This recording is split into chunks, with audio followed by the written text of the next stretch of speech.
Physical fitness. Well, fit for what? To run a 4-minute mile? Or to win a marathon swim? Well, certainly the professional athlete needs to be fit.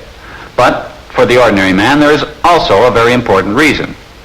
He stands to gain a more active life, both physically and mentally. And as an added bonus, he may even extend his lifespan a good few years. Keeping fit will also give him an energy reserve that will help him to more fully enjoy his leisure time and help him to meet emergencies. Scramble vector 330. In an operational role, aircrew skill and efficiency are not enough. To meet emergencies, which are a part of their jobs, aircrew must have a high level of physical fitness. Without a reserve of energy, a pilot lacks mental alertness. His reactions are slow. He could endanger his own life and the lives of others.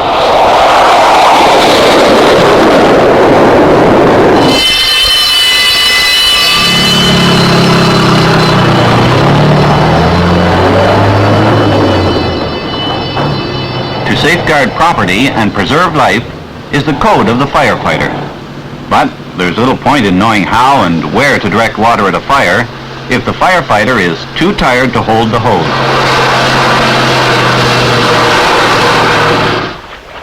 Physical fitness enables you to do your job with maximum efficiency and yet have sufficient energy reserve to cope with any emergency. Only by doing regular, vigorous exercise can the lifeguard make that rescue. But most of us are like the office worker. We slow down easily, and our leisure time is too inactive. We have no reserve of energy. A hurried call from home, a domestic emergency, then a hard run across the parking lot that could mean suicide.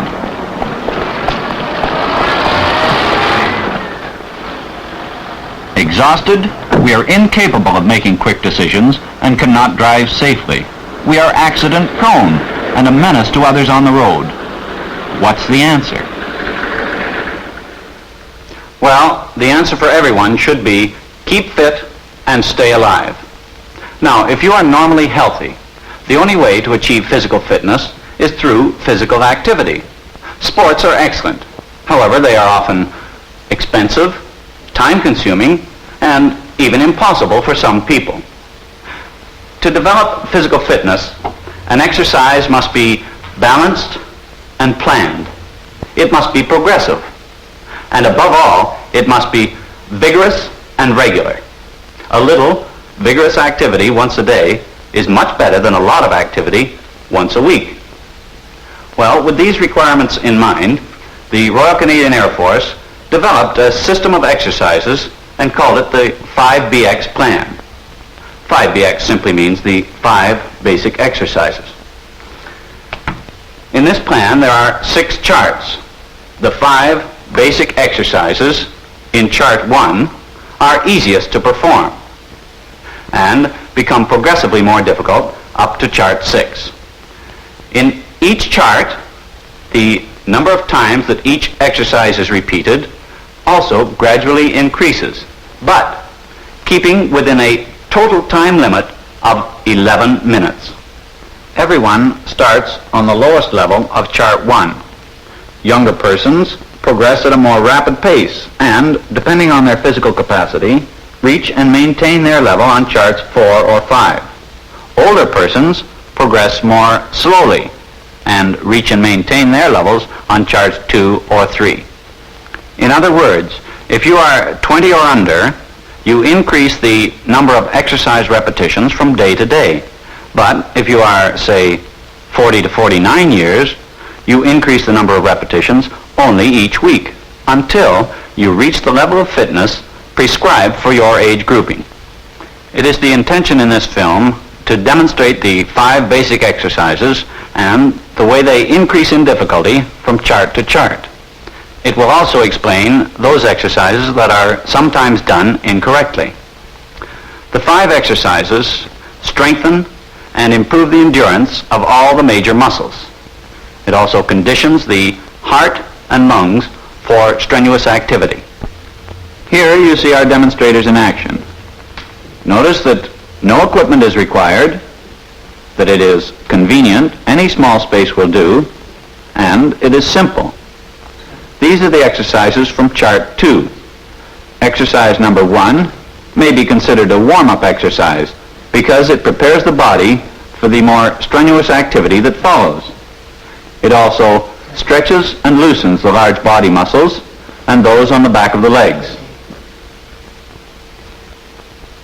Exercise number 2 conditions the abdominal muscles and those on the front of the body. If it is necessary, the feet may be hooked under a chair to keep them on the floor. The demonstrator shows that he comes to a fully upright position. The back must be kept straight throughout. Number 3 concentrates on the long back muscles. This exercise is effective from head to heels.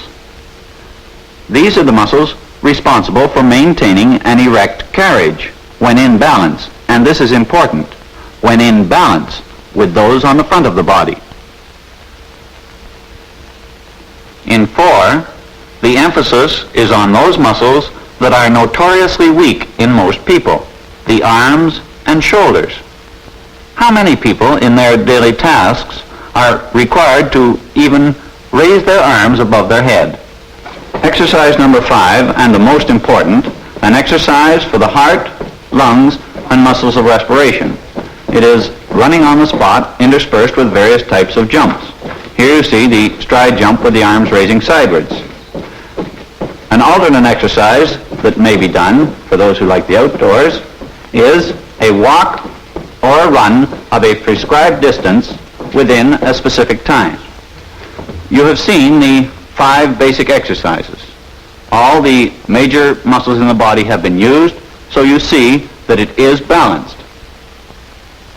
Now we will take one exercise and show how it is modified from chart to chart to become more and more difficult to perform. Exercise 4 demonstrates very effectively the scientific progression that is a necessary feature in achieving physical fitness. In chart 1, exercise number 4 is not very strenuous, as shown by the demonstrator. Notice that the knees do not leave the floor. In chart 2, we see him doing the well-known push-up. See now the extra effort that is required because of the variation that chart 3 incorporates. Chin, forehead, arms straight, back straight. Chart 4 progresses a step further. Notice how he has changed to a widespread hand position. This places greater stress on the arms and shoulders. In chart 5, and now we are getting into the fitness class of the outstanding athlete, a hand clap is added to the push-up. The final variation and the most difficult exercise in this series is the push-up with the chest slap. It was mentioned there would be a demonstration of the correct method of doing the exercises that are sometimes done incorrectly. Running on the spot requires the feet to be lifted only 4 inches off the floor in charts 1, 2, and 3. In charts 4, 5, and 6, the knees are raised waist high. This is the correct way to do the jumps in chart 4. Notice the full squat and straight back. The position of the feet alternate during each jump. In charts 4, 5, and 6, exercise number 1, the bending exercise requires that the body be carried in a full circle. The hands and arms sweep across the body from their floor-touching position. On the circle, the body is bent backward as far as possible.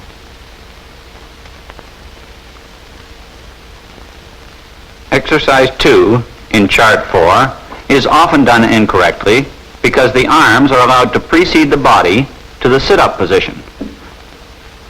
The correct method is to have the arms straight, close against the ears, and carried in a wide arc to touch the toes. In addition to progressing through increasing the difficulty of each exercise, we progress by increasing the number of repetitions.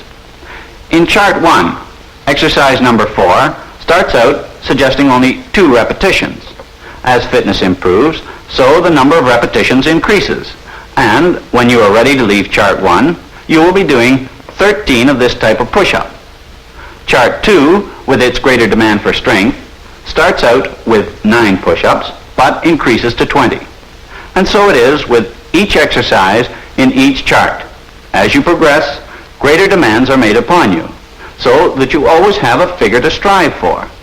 This is the self-measuring aspect of the plan. This then is the RCAF 5BX plan for physical fitness. You have seen how it works. It is simple, and it takes only 11 minutes a day. The plan guides and motivates you every step of the way to a high level of physical fitness. This is it. The rest is up to you. Get fit and keep fit with 5BX.